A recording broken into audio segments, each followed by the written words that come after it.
रुला क्यों दिया? बता तू देते मेरे प्यार को रुला क्यों दिया?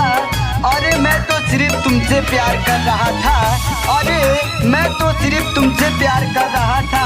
मेरे प्यार में मजाक बनाकर रुला क्यों दिया, रुला क्यों दिया?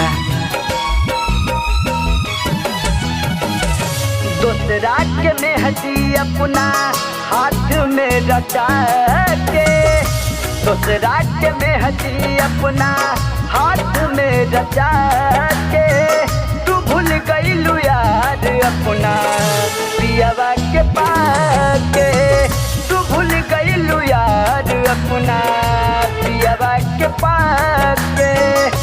जिए नहीं पाईबू जियत मर जाईबू, जिए नहीं पाईबू जियत मर जाईबू। प्यार के कसम हमरा जहर तू पियादा, प्यार के कसम हमरा जहर तू पियादा।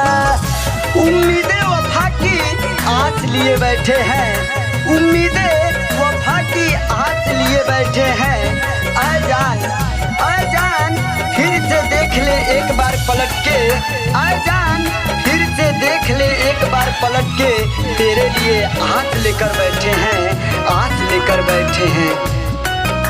Recording by Balwant Bandhan SRJ music.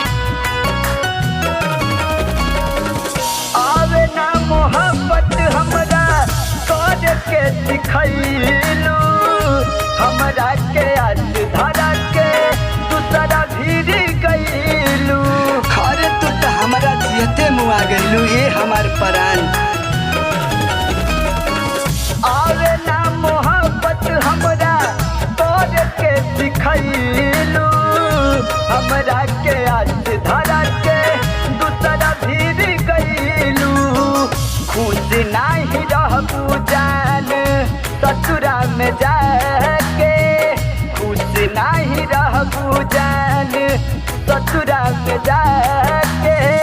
तू भूल गईलू यार अपना पियावा के पाके, तू भूल गईलू यार अपना पियावा के पाके।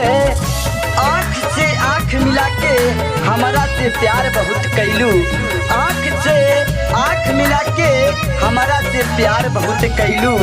हम बुझनी ना ये परान, हम बुझनी ना ये हमर जान। दूसरा के काहे अपनैलू, हमारा के ठोकर मार गईलू।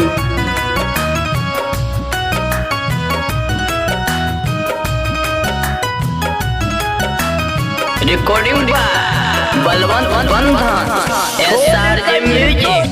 खोता अब कैसे रही, साथ नहीं दे तू पैबू कहनी हम सही।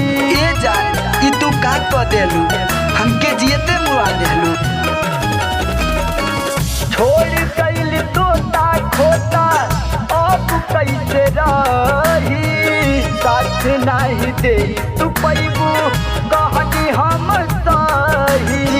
छोड़ दिहलू हमके बंधन पवन दिल दुखा के, छोड़ दिहलू हमके बंधन पवन दिल दुखा के। तू भूल गईलू यार अपना पियावा के पाके, तू भूल गईलू यार अपना पियावा के पाके।